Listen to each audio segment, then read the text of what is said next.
Congratulations, you finally made it to 4 p.m. You know what that means. Happy hour. It's time to kick back, relax, and dive into the world of sports with the Young and Norvell Show. Whether you're catching up on the latest scores, analyzing the big plays, or gearing up for tonight's games, we've got you covered. So grab a cold one, settle in, and let's talk sports. Here they are, Patrick Young and Terry Norvell. All righty, here we go. 12 days, 12 stinking days. Do you have 12 more patient days, even though we welcome everybody back post 4th of July? And I call this now football preseason. I think we're in the preseason now, but we got 12 days. If you can hang tight 12 more days, that'll get us to the 19th. The Jaguar rookies will report on the 19th, the veterans on the 22nd. That's pretty much the calendar around the NFL, with the exception of the teams playing in the Hall of Fame game. They get to get started a little bit earlier. But 12 days as we reconvene after a long, I hope you had a safe, fun 4th of July weekend. That was a lot of fun. Boy, when those holidays fall on either Friday or Monday, whoo, I tell you, it was fun. It was fun. Got a little long. Maybe I'm old, but it got a little long. But yeah, had a good time. Hope everybody is safe, and certainly thoughts and prayers go out to the flooding victims and just the tragedy out in Texas. Wow, unbelievable what is going on out there. All right, we've got a lot to get back into as we hit the ground running, kicking off a brand new week. The Young and Norvell Show. Hope to hear from Patrick Young a little bit later. We'll take it out of bounds. Hour number 2. We haven't had Mike Freed, our resident comedian. We have a lot of fun on Mondays. Kind of in the second hour, kind of doing and looking at the lighter side of sports. We've got some doozy stuff. Can't wait to have Mike come into the studio. He has become a big part of our show, and we'll have some fun with Out of Bounds. So that's coming up. Get into some Major League Baseball as we are 1 week away now. One final week before the All-Star break. What an eventful weekend it was, and I'll say extended holiday weekend. Gosh, Friday, Saturday, Sunday, a lot of stuff happened in Major League Baseball. We will look back at the holiday weekend in review in Major League Baseball. We'll preview this week. Teams either have, across the board, 6 or 7 more games. I know I happened to look at Boston today. They actually play 7 games. They play today all the way through Sunday. Sunday is the final regular season game before Major League Baseball shuts down for the day before the All-Star game next Monday, 1 week from today.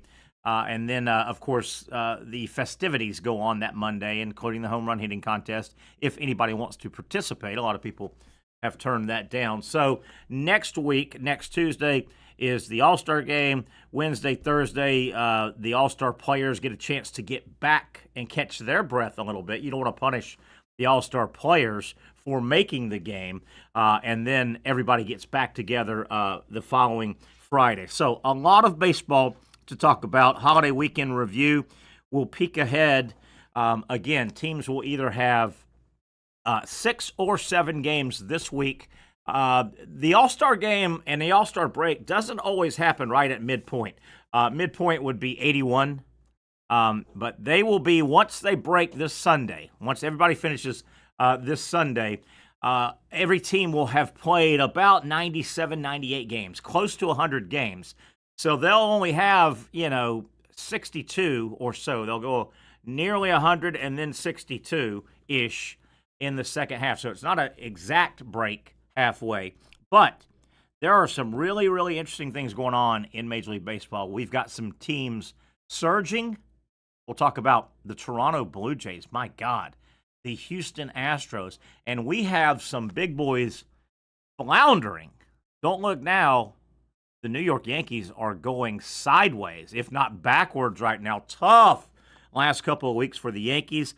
The Mets, you could almost put in the same category as the Yankees, except the Mets drew the Yankees over the weekend and took 2 of 3, so they might have gotten lucky. But we'll go over a bunch of baseball here in this first hour as well, and then we will have a couple of this date in sports history and a lot of stuff for Mike Freed. We'll take it out of bounds, have some fun. Hour number 2 here on the program.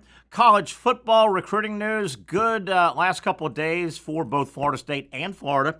The Seminoles, they receive a verbal commitment, and that's all it is verbal, but it's a good sign anyway.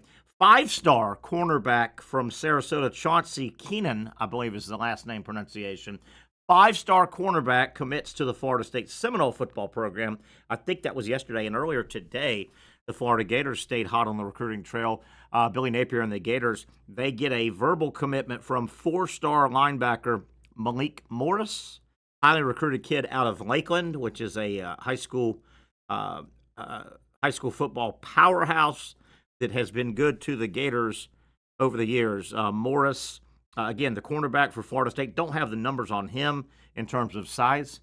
Florida, Malik Morris, the linebacker that committed today from Lakeland, 6'1", 225, a middle linebacker, not necessarily a outside linebacker, but more of a middle.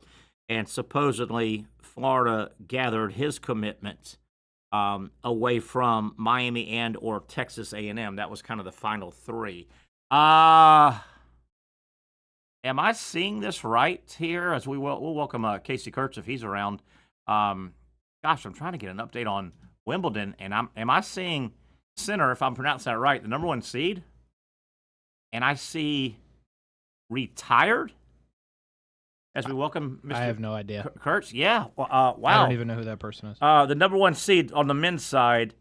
Okay. His opponent retired due to injury. Okay. Yeah, because I'm sitting here looking, and there's only 3 sets. His opponent, the third set, 2-2, and it looks like the 19th seed pulled out. So center, the number 1 seed, moves on due to an injury. But he was, gosh darn, he had. Wow, he was losing. Wow, he was losing. Mm-hmm. Casey, wow. How about that? And Wimbledon has already seen a lot of upset, right? A lot of upsets, I think, so far, both men's and women's. You couldn't pay me to watch tennis. Yeah, but, I mean, that's a big deal. The number 1 seed on the men's side lost the first set 6-3. He lost the second set 7-5 and was locked up 2-2. And Dimitrov, if I'm pronouncing it correctly, 19th seed, retired due to injury. Woo. Tough. Living right, man. How you doing, man? How was your weekend? All right. Busy? Long, but yeah. Long, yeah. And I don't mean to be a stick in the mud, but yeah, man, I enjoy time off and, got around with some friends and, did some stuff around the house. I guess you could say partied a little bit.